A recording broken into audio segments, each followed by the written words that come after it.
Bueno, para concluir entonces con nuestro estudio de la potencia, el último que hallamos fue la potencia del generador media. Yo no puse media, discúlpeme, en el video anterior puse PG, pero es la media en realidad, ¿no? El producto de las tensiones eficaces por ese coseno phi. Fíjense que este coseno phi, si yo esta expresión la tomo como genérica, si fuera un circuito R puro, o en resonancia, ¿cuánto vale el ángulo de fase? Dijimos 0, tensión y corriente están en fase. Entonces, si phi vale 0, coseno de phi vale 1, y simplemente la potencia del generador es el producto de P por I, RMS, en la resistencia. O sea que, bueno, evidentemente toda la potencia del generador se consume en la resistencia y funciona como un circuito resistivo puro. ¿Se entiende, no? ¿Qué pasa si fuera, yo conecto un generador con un L o un C? O sea, un capacitor puro, puro, ¿eh? Sin pérdidas. ¿Cuánto vale el ángulo de fase? Dijimos que vale 90 grados, ¿sí? Entonces, ¿cuál sería la potencia que entrega el generador? Cero, ¿eh? Porque si entonces 90 grados con 90 vale cero. Entonces, ¿el generador qué pasa? En realidad está entregando una corriente, pero después la recibe. ¿No? Eso, ese problema de la potencia, justamente que dijimos que se llamaba reactiva, recuerdan ustedes, es enojoso, sobre todo para aquel que suministra la energía. En este caso, el generador sería, digamos, la empresa que nos genera, nos da la energía. ¿Por qué? Porque está dando una corriente que, bueno, obviamente pasa por circuitos, genera toda una disipación, pero en realidad después nosotros se lo devolvemos en otro ciclo, entonces no puede facturar nada, porque la potencia neta es cero, como ustedes ven. ¿Sí? ¿Cómo puede ser eso? Bueno, ese es un tema que vamos a estudiar justamente.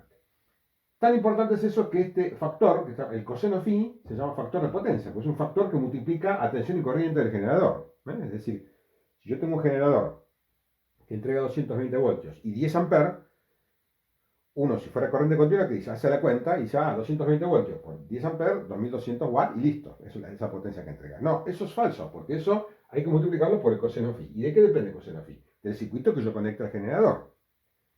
Si es R puro, bueno, va a ser justamente sí ese producto. Pero si fuera L puro o C puro, es cero. Y si es un circuito RLC, bueno, habrá que calcular el ángulo de fase, sea cualquiera, obviamente, y introducirlo en esta expresión para ver exactamente cuál es la potencia media del generador. ¿Se entiende? Por eso ese coseno phi se llama factor de potencia. Es tan importante que ustedes van a ver, si van a una empresa, van a ver que aparte de los medidores de tensión y corriente, tiene un medidor del cosímetro, cofímetro, como se dice, vulgarmente, mide el ángulo de fase con un instrumento, entre 0 y 1. A veces es phi mayúscula o a veces le ponen phi minúscula. Es la misma letra griega, phi. ¿Eh? Mayúscula y minúscula, depende del caso. Entonces, ¿qué vemos? Que hay una potencia del generador, una potencia que si yo multiplico esto por esto me da un factor, pero que hay que ponerlo por el coseno phi. Entonces, ¿cuál es la interpretación final? Ya dijimos en el video anterior que hay una potencia aparente, luego una potencia reactiva y una potencia activa. Y vamos a definir ahora la potencia aparente. Fíjense en este esquema. Si este es el ángulo phi, y yo defino al producto este BRMS por IRMS, ¿no? BRMS por IRMS, como potencia aparente le voy a llamar. Fíjense que la proyección sobre el eje horizontal es esto por el coseno phi, que es justamente la potencia activa. Y entonces, la potencia reactiva, ¿cómo va a ser? Justamente va a ser la que está en el eje, ¿se acuerdan, no? El eje vertical, somos el eje reactivo, que podrá ser, por supuesto, de acuerdo a phi, que en este caso lo dibujé como si fuera un circuito tipo inductivo, ¿no? Porque phi está para adelante, pero bueno, podría ser por otro lado, da lo mismo. La potencia reactiva, en este caso no importa que sea capacitivo o inductivo, es la misma, ¿no? Digamos, la interpretación es igual, eso quiero decir. Entonces, digamos que el generador me entrega esto, pero lo que puede facturar es esto en realidad, ¿no? Que es la activa. Esta se devuelve, como ustedes saben, la reactiva va y viene, ¿no? No queda en el circuito, es una potencia que va y que viene. Entonces, la que realmente me está entregando, digamos, para consumir, es la activa. Pero sin embargo, si yo tengo un ángulo, digamos, muy profundo acá, muy grande, ¿qué va a pasar? Yo la estoy usando esta potencia en definitiva. Por ejemplo, un motor tiene la potencia, digamos, el campo magnético tiene una energía que sostiene una potencia para mover el motor, por ejemplo, ¿no? Y sin embargo, no la estoy considerando porque esa teóricamente va y viene. Entonces, ¿qué es lo que yo requiero en realidad? Si yo entrego energía eléctrica a un consumidor. requiero en realidad que este ángulo sea lo menor posible, ¿sí? O el coseno lo mayor posible, como ustedes lo quieran ver, para que la potencia aparente sea lo más parecida posible, ¿a quién? A la potencia activa, que es la que me factura. Esta es la potencia facturada. Y entonces, no quiero que el circuito me devuelva, yo no quiero desde el punto de vista mío, que yo soy el generador, ¿no? O la empresa que suministra energía eléctrica. No quiero que el circuito me devuelva mi potencia. Por lo tanto, requiero que este ángulo sea lo menor posible o el coseno lo mayor posible. ¿Se entiende? Entonces, en las industrias hay que corregir el factor de potencia, se llama eso. ¿Por qué? Porque en general en las industrias digamos, el circuito es inductivo. ¿Por qué es inductivo? Porque bueno, la mayoría de las industrias tienen motores que tienen bobinados, ya es una inductancia. Tienen tubos fluorescentes que tienen algún día a lo mejor lo podemos ver eso. Tiene una reactancia, ya cada vez se usa menos eso, ¿no? Porque hay dispositivos electrónicos para prender los tubos fluorescentes, pero los antiguos tenían una bobina para limitar la corriente, ¿sí? Y producir también la descarga de encendido. Entonces, esa bobina genera siempre entonces una carga inductiva, como decimos vulgarmente. Si el circuito fuera alumbrado puro, un circuito de luces nada más, bueno, ahí sí es resistivo puro. Porque prácticamente una lámpara no tiene inductancia. Tiene, pero muy pequeña, ¿no? Obviamente. Cualquier alambre en realidad tiene inductancia, pero es muy pequeña. Entonces se puede expresar la inductancia y queda un circuito resistivo puro. Pero esos son los menos. En cualquier industria tiene motores y aparte de los tubos fluorescentes también están los transformadores que vamos a ver próximamente, que también, aunque todavía no vemos bien el uso, sí sabemos que tienen bobinas y son muy usados en la industria. Por lo tanto, casi toda la carga que tiene en la industria, aparte de ser reactiva, es también, perdón, aparte de ser resistiva, disculpen, aparte de ser resistiva, es también reactiva, pero inductiva. O sea, son circuitos muy inductivos. Por lo tanto, el ángulo generalmente siempre es positivo, ¿no? Siempre hay un desfasaje de la tensión adelanta.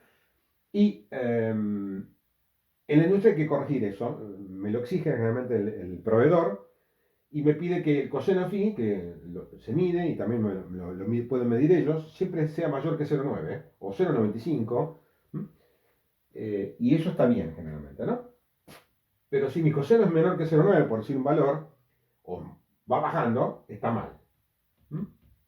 ¿Y qué hace la empresa para obligarme a modificar el factor de potencia? Me cobró una multa si mi coseno es menor de un cierto valor.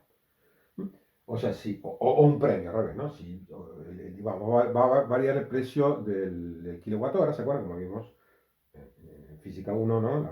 A veces la energía se mide en kilowatt hora, no se mide en joule, sino mejor en kilowatt hora. Entonces, esa energía que me factura puede tener una multa, puede tener un beneficio de acuerdo al coseno phi. ¿Sí? Entonces, hay que hacer un análisis, eso lo hace, por supuesto, el ingeniero eléctrico, para ver cómo lo que se llama corregir el factor de potencia para que no pagar, digamos, una multa muy grande. O, en definitiva, que el kilowatt hora sea más barato. ¿Ok? Estos son variables, por supuesto, depende de cada empresa, de cada proveedor. Les di como ejemplo, esto no significa que sea así, ¿no? Habría que ver bien cuando uno contrata el servicio eléctrico, ver bien los detalles para saber, bueno, qué me conviene hacer. ¿Cómo corrijo el factor de potencia? Yo pongo acá, se debe corregir. ¿Cómo se corrige? Bueno, si el circuito es inductivo y yo quiero este ángulo bajarlo, ¿qué tengo que hacer? Ya se imaginan ustedes, ¿no? La resistencia no la cambio, la inductancia no puedo cambiarla, pero tengo que agregar algo. ¿Qué tengo que agregar?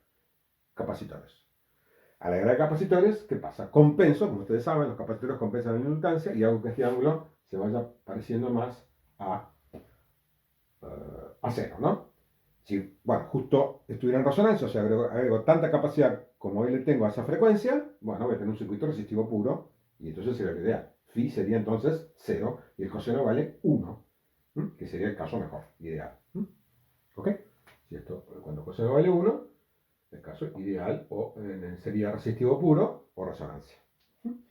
Bueno, por supuesto, generalmente eso no se llega, pero se corrige de esa manera. Entonces, a lo mejor van a ver ustedes en la industria ese tipo de cosas, van a ver lo que se llama un banco de capacitores, que están generalmente en los tableros. Bueno, se puede corregir en cada máquina o una corrección general, depende de eso, ¿no? Pero los van a ver y entonces ya ustedes saben para qué sirve.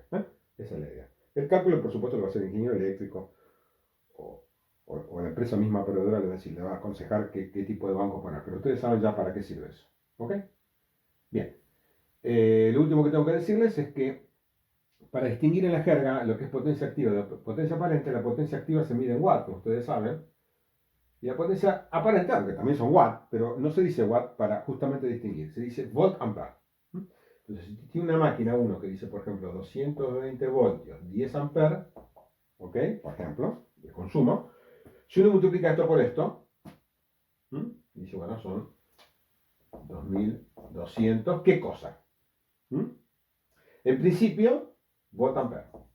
En principio tengo que suponer, si esto por ejemplo fuera un motor, que es potencia aparente, por supuesto. Es la potencia aparente, no es la activa. ¿Ok? Si dijera 2200 watts, sé que es potencia activa. Por ejemplo, una estufa de cuarzo. Una estufa de cuarzo, obviamente, es puro activo, pura resistencia. Entonces ahí puedo decir potencia 2200 watts. Y sé que es la potencia activa.